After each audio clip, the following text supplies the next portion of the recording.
자, 이런 와중에 이재명 후보 광주로 내려가서 5.18 정신에 대한 언급을 해줬습니다. 사실 이제 그 5.18도 5.18이지만 그동안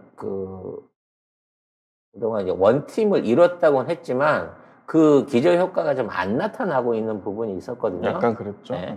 근데 이낙연 후보하고 이낙연 전 후보죠. 전 후보. 네, 이낙연 전 의원하고 같이 합동 유세를 하기 시작하면서부터 지금 민주당에 대한 지지율이 순식간에 확 올라가는 모양을 보여주고 있다고 합니다. 물론 이제 이게 뭐 중간 여론 조작을 하고 있는 무리들이 일부러 이낙연을 띄워주려고 그런 거 아니냐라는, 뭘 봐도 그러니까 이제 띄고 보게 되니까. 아니, 아직도 분탕질하는 사람이 그렇게 많으니까. 나는 왠지 이낙연 하면 그 정치인인데 정치 전자발찌 차고 있는 사람 같은 느낌이야. 그건 뭐예요? 항상 감시해야 될 것 같고. 그거는 맞지. 항상 재범의 우려가 있는 사람 같은 그게 있는데. 조심해야죠. 그래서 어찌 됐거나 그래도 같이 행보를 시작하자마자 며칠 안 돼가지고 호남 쪽 안에서의 지지율이 거의 60%대까지 53% 이상, 53% 이상을 초월하는 걸로 쭉 올라감으로 인해 갖고 그동안 벌어져 있었던 그 여론조사 안에서의 거리폭을 초접전 방향으로 줄였다는 거지. 우리 입장에서는 조금 다행스러운 일이다라고 생각은 되는데. 아니, 왜냐하면 지금 하는 걸 보면 민주당 전부 다 저 깜빵 가야 돼요. 윤석열 되면. 진짜 사법 카르텔이 완전히 결탁을 해가지고 지금 거의 민주당 쪽은 다 잡아넣겠다는 지금 식으로 어제 판결 다 내버렸잖아요. 안 합치면 안 돼. 이건 외계인이 왔기 때문에 진짜 이거는 외계인 침공을 막아야 됩니다. 공생에 일단. 대한 개념이 없는 놈이야. 프레데터야. 그래서 학살을 하러 온 거야. 맞아요. 지금 정치 학살을 하러 왔어. 윤석열 무리에 저항하기 위해서 그동안 반목이 있었던 내부 세력까지도 위기의식을 갖고 뭉치고 있다라는 평가도 그렇죠. 충분히 가능할 것 같은데 어찌 됐거나 광주에 내려간 이재명 후보는 광주 시민한테 역대급 어마어마한 환대를 받았다고 합니다. 현장에 사람이 미어 터졌다고 하는데 이게 바닥의 민심인 거거든요. 그렇죠. 이게 윤석열이 동원해갖고 모아오는 거하고는 차원이 다른 바닥 민심과 주변의 지지를 지금 확인할 수가 있는데 그런데도 불구하고 여론조사는 그렇게 개판으로 나온다는 게 이해가 잘 안 될 정도예요. 그래서 뭐 최근에 나오는 건 또 살살 조금씩 뭐 오차범위 내지만 뭐 이기는 걸로 나오고 있고 한데 어쨌든 그래도 화딱지가 나는 거죠. 그래서 이제 여러 가지 현안이라든지 특히 이제 아이파크 붕괴 사고 같은 부분에 대한 현장을 찾으면서 호남 민심이 끌어모으기에 들어갔고 지지 기반 게 사실 호남은 전통적인 지지 기반이잖아요. 대선하면 90%씩 나오던데야. 뭐 지금은 이제 예전보다 그런 지역적인 특성이 많이 줄었다고는 하지만 최소 70% 이상은 나올 걸로 기대를 해야 되는 지역이거든요. 근데 그동안 호남에서 어찌됐거나 그만한 지지율을 못 보여줬다라는 세간의 평가가 있었는데 지금 잃어버린 호남에서의 지지율을 찾아가고 있다라는 부분은 굉장히 고무적이라고 생각이 됩니다. 이재명 후보는 이제 그 늘 선거 이전부터 해왔던 얘기가 있어요. 대학교 때. 그러니까 본인이 대학을 얼마나 힘들게 갔는지 다 알잖아요. 소년공으로 지내면서 살고 있을 때만 하더라도 5.18에 대한 진실을 몰랐다는 거지. 그냥 진짜 빨갱이들이 뭐 한 줄 알았다 이렇게 진짜 그런 것들을 그렇죠? 알고 지냈다는 건데 이거를 일상적인 사람들이 그런 말을 했으면 이해가 안 될 텐데 그 당시에 이재명이 얼마나 정말 평범한 시민이었는지 그거를 들여다볼 수 있게 하는 이제 리트머스인 거지. 이재명이 그 정도 일진데 그 당시에 거의 모든 사람들은 그렇게 알고 있었을 거예요. 그렇겠죠. 진짜 그런 걸 겪어본 사람이 아닌 저 같은 입장이 아닌. 그리고 뭐 저는 그거를 알고는 있었지만 알고 있었어도 어디 가서 말할 수가 없었거든. 말하면 빨갱이라 그러고 거짓말하지 말라 그래 버리니까 아니 내가 직접 겪었다니까 그래도 안 믿어줘. 정말 미쳐버릴 노릇인 거지. 근데 그거를 나중에 명명백백하게 알게 되면서 부끄러움을 느꼈다라는 그 멘트가 굉장히 진실성 있게 받아들여졌거든요. 그렇죠. 나도 이제 비슷한 얘기를 해요. 나도 이제 그런 얘기들을 하다가 안 믿던 사람이 나중에 와서 그런 얘기를 했을 때 내가 그동안 그걸 믿지 않았던 거에서 부끄럽게 생각한다. 오해했던 거에 미안하다. 라고 말하는 사람을 한 번도 본 적이 없어요. 저는 그게 굉장히 큰 지점이라고 보는 게, 그렇게 그 5.18이든 아니면 민주항쟁이든 학생운동을 했던 그런 사람들하고 아닌 사람들이 있잖아요. 아닌 사람들은 그냥 자기 삶을 살았어요. 안 했던 사람들. 그러니까 몰랐던 게 죄라고는 할 수 없어. 네. 오해했던 걸 죄라고는 할 수 없단 말이지. 네. 근데 그게 오해했으니까 어쩌라고. 이미 세월이 지났는데. 이렇게 하는 사람이 대부분이고 내가 오해했던 부분을 반성하고 부끄럽다. 다시는 이런 일이 없도록 해야 된다. 그 비극에 대해서 공감한다라고 말해주는 진정한 사과를 해주는 사람들 못 봤다니까. 없어요. 없어. 그렇게 한 사람이 없고 그런 사람들은 대부분 자기 인생 살았거든요. 그러니까 예를 들면 윤석열 같은 경우에도 뭐 부마항쟁하고 여기 이한영 열사 뭐 이렇게 해가지고 뭐 잘 모르잖아요. 아무것도 몰라. 근데 그렇게 안 했던 사람들이 더 많잖아요. 근데 그런 사람들 생각해보면 예전에 그런 사람들은 학생운동 했거나 민주화 투쟁 했던 사람들하고 분명히 사이가 안 좋았을 겁니다. 왜? 니 지금 사회가 이렇게 돼 있는데 니 혼자 공부하고 자빠졌냐? 라는 말 들었을 거 아니에요. 근데 자기 무섭고 하기도 싫고 나는 현실에서 삶을 이어나가야 돼. 공부할 거야. 아니면 돈 벌 거야. 라고 해서 했던 사람들.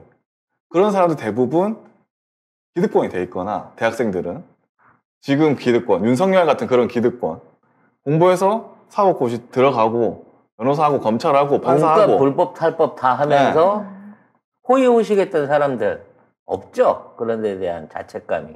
그런 데에 대한 자책감이 있으면 그 사람들은 안 돼요. 자기 삶을 완전히 무너뜨리는 일이에요. 그걸 잘못했는데 인정하고 싶지 않은 거죠. 인정을 못하는 거죠. 인정해버리면 내 삶을 부정하는 거니까. 나는 독재 정권에 영합했네? 아씨 어떡하지? 난 그냥 열심히 살았는데? 이렇게 되는 거예요. 그래서 5.18 정신을 헌법 전문에 넣자 뭐 이런 얘기를 할 때 그거에 대해서 이제 거부감을 가지시는 사람들이 있어요. 난 뭐 이해 못하는 건 아닌데. 근데 심지어 이제 윤석열도 광주를 방문해서는 그런 말을 합니다만 결과적으로 아직까지 그게 들어가지 않은 이유 또는 그걸 소중하게 생각 못하는 이유에 대해서 우리 스스로 반성을 해야 된다는 거야. 뭐냐면 뭐 광주에 보상책을 내려주고 그 당시에 있던 사람들한테 말하자면 충원탑을 세워주고 옛날 우리가 얘기하는 대로 위인을 만들어 달라는 뜻이 아니에요. 성자를 만들어 달라는 뜻이 아니에요. 그 당시에 분연하게 일어나고 그만한 희생을 치러가면서도 포기하지 않았다는 정신은 민주주의의 소중함, 인권의 소중함, 그리고 국가가 올바로 나가지 못하는 데 대한 저항의 정신이 있었기 때문에 지금의 민주주의와 민주화가 일어날 수 있었다는 겁니다. 그 당시에 큰 희생을 치른 사람들이 결코 그걸 보상받고자 올리자는 게 아니라 다시는 그러한 역행되는 일이 없어야 하며 국가는 정치는 항상 국민을 위해 봉사해야 된다라고 하는 기본적인 개념을 가지자는 거예요. 명랑 영화에 보면 전투가 끝나고 나서 사람들 그 병사들이 나누는 얘기가 있잖아요. 야, 나중에 우리 후손들이 우리가 이게 쎄빠지게 목숨 바쳐갖고 이거 지켜낸 줄 알까? 에이, 누가 그거 알아주겠어. 아니, 그걸 몰라주면 그 사람도 아니지. 뭐, 이런 그 얘기를 나누는 그 영화 그 에필로그가 있거든요. 그럼 그 당시에 있는 사람들이 자기 목숨 바쳐가면서 광주 민주화 운동을 할 때 그 사람들 국회의원 되려고 했겠어? 아니죠. 돈 벌려고 그거 했겠냐고. 사람이 얼마나 죽었는데. 그 자리에 나갔던 이름 없는 수없이 많은 소수민들의 희생은 자기 자신과 가족과 또는 더 크게 바라놓고 보면 국가와 미래를 위해서 스스로 희생할 수 있는 정신을 그때 동의하고 함께했던 사람이 있었다는 거예요. 그렇죠. 그 정신이 없이는 어떠한 나라도 민주주의를 지켜갈 수 없어. 이런 기득권들이 지가 차지하고 이 권력을 갖고 법을 이따위로 뭉개는 애들한테 그대로 나라가 넘어가게 되고 수긍하게 되고 에이 힘들게 저항하느니 쟤네들한테서 떡고물이나 받아먹는 게 낫겠다라는 시대로 돌아갈 수밖에 없다는 거예요. 이게 시대 정신이기 때문에 필요하다는 거예요. 그런데 그렇게 해버리면 그거에 눈을 감고 살아온 사람들, 지금 어르신들, 그리고 그 지금 기득권이 돼 있는 60대 뭐 이렇게 어르신들, 그 사람들은 아씨 내가 저도 모르고 내가 왜 안 했지? 나 좀 부끄러운데? 라고 생각을 할 거예요 아마. 근데 그걸 자기가 인정하는 순간 내가 너무 나쁜 사람이 돼버려. 그래서 과거에 그걸 믿지 않았으니까 벌금을 내라 그랬어요. 그러니까 그래서 오히려 그 사람들을 조금이라도 대우하는 게 너무 싫은 거야. 그렇지. 그 사람들은 빨갱이여야만 해. 왜? 그 사람들이 나한테 욕했거든. 니 왜 공부만 하냐? 같이 나가서 싸우자. 정권 바꿔야 되는데 니 뭐 하냐? 라고 했는데 나 안 해. 지금 와서 보니까 그 사람들이 진짜 독재 정권이었네? 군부 나쁜 놈들이었네? 그럼 난 그 사람들하고 똑같은 놈들이네? 그러면 내가 그 사람들하고 똑같은 놈들이기 때문에 너는 그냥 빨갱이여야 내가 마음이 편해.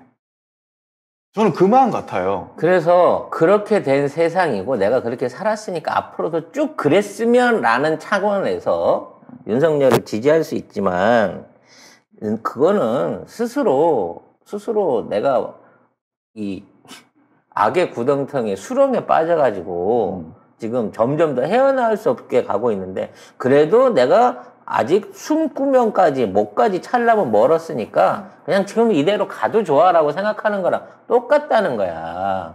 우리 후손을 위해서 우리 국가를 위해서 그런 나라를 만들면 안 되는 거고 그러기 위해서는 시대정신을 가진 정치인이 대통령이 되어야 한다는 거지. 그래야 되는데 그분들은 자기 인생을 위해서 박근혜를 찍으신 분들이잖아요. 아니 그게 예를 생각해보면 박근혜를 그냥 봐도 모질해. 그냥 일반 사람이 봐도 모질해요. 근데 왜 그 사람들이 다 거의 60대 이상인가가 90% 이상을 박근혜 찍으셨더라고. 근데 그렇게 생각한다는 거예요. 그게 부정을 당하면 내 인생도 같이 부정 당하는 꼴이기 때문에 박근혜가 어떻든 상관이 없어. 근데 내가 어릴 때 박근혜를 좋아했고 불쌍하게 생각했던 그런 기억들, 그리고 박근혜 말에 동조했던 기억, 그 세뇌에 내가 생애에 당해서 그 사람들의 말을 똑같이 읊었던 기억, 저런 빨갱이다, 나는 북한 무찌를 거야 라고 했던 기억이 다 무너져야 된다는 거지. 스스로 발목을 잡는 거죠. 네. 그러니까 그럴 바에는 그냥 박근혜가 낫다는 거야. 그러니까 이만큼 지금처럼. 과거를 안 부끄러워하거나 현실을 새롭게 바꾸는 게 어려운 겁니다. 그 사람들은 진짜 자기 반성이 힘든 사람이니까 가만 보면 윤석열도 사과를 안 하는, 못 하는 사람이잖아요. 그래서 비슷한, 그렇게 지지자들도 보면은 비슷한 사람들끼리 좀 모이는 것 같아요. 주변에도 보시면 아마 그쪽을 지지하는 분들은 자기 반성도 안 되고 잘못했을 때 인정하거나 사과에 인색할 거예요, 분명. 그러니까 정리를 좀 해야 되는데 얘기가 전혀 엉뚱한 방향으로 마무리가 돼요. 제가 하고 싶었던 말입니다, 오늘. 왜냐면 오늘 뉴스 별로 할 게 없거든요.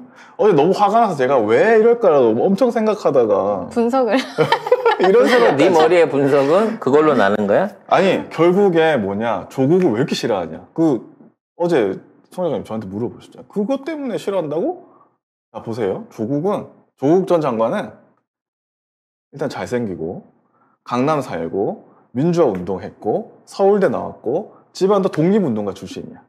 근데 기득권이 볼 때는 자기가 못 가진 거를 다 해본 사람이에요.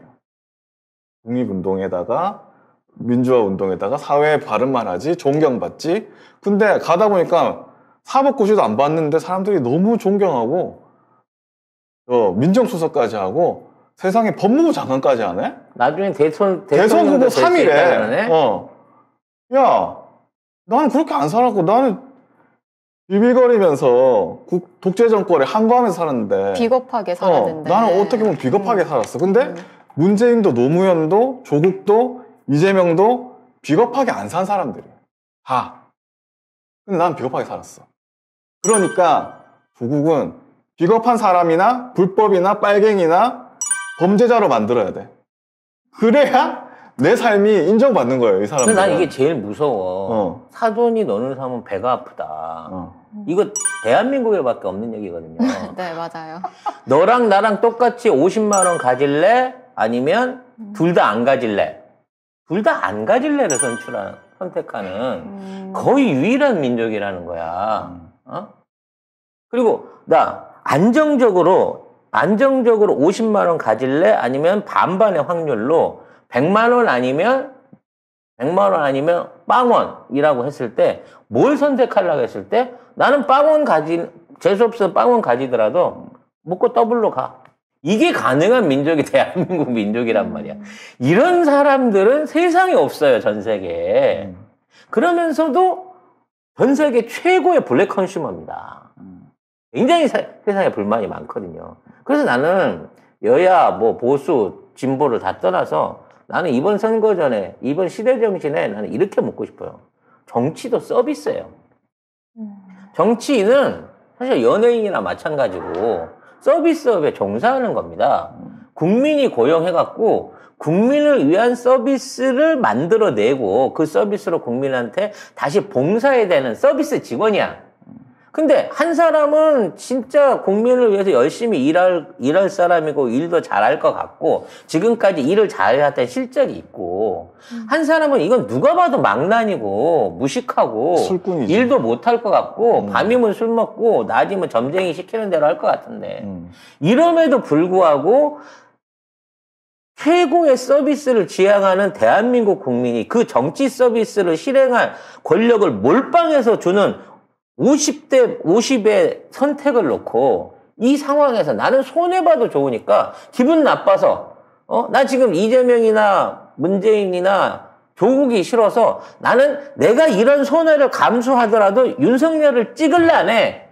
이런 말도 안 되는 선택이 유일하게 가능한 민족이 또 우리 민족이기 때문에 그래 왔어요. 그게 걱정스럽다는 거야. 그래 왔어요. 앞으로도 그럴 것 같아요. 그래서 저는 그 결론을 못 내렸습니다. 어떻게 해야 될까? 어떻게 밭을 가야 이거 될까? 답이 없네. 12만도 안 되는 우리가 이 대선의 아직 안 됐어요? 판세를 좌지우지할 수 있는 건 그건 아니지만 아닌데. 최소한 나는 우리하고 같이 하는 12만의 마음만큼은 네. 하나로 모아주고 싶어. 이탈표 없이 전부 다 이재명 후보한테 모아주고 싶어요. 그걸 위해서 우리가 방송을 하는 거지. 그럼요. 우리가 120만 표, 1200만 표 끌어올 능력도 없고 그럴 욕심도 없어. 네. 그냥 온전한 우리 10만 표를 최대한 이재명 후보에게 몰아주고 싶은 편파 방송을 하고 있는 것 뿐이니까 여러분들도 그런 마음으로 일단 나부터 흔들리지 않아야 된다. 우리는 최상의 서비스를 요구해야 하기 때문에 좋은 서비스를 해줄 수 있는 그 사람을 뽐볼 수 있는 권리를 함부로 놓치지 말자라는 말씀을 드리고 싶습니다. 이제 힘을 내셔야 돼요. 끝까지. 아직 끝나지 않았으니까. 밭을 갈아야 됩니다. 너무 멀다.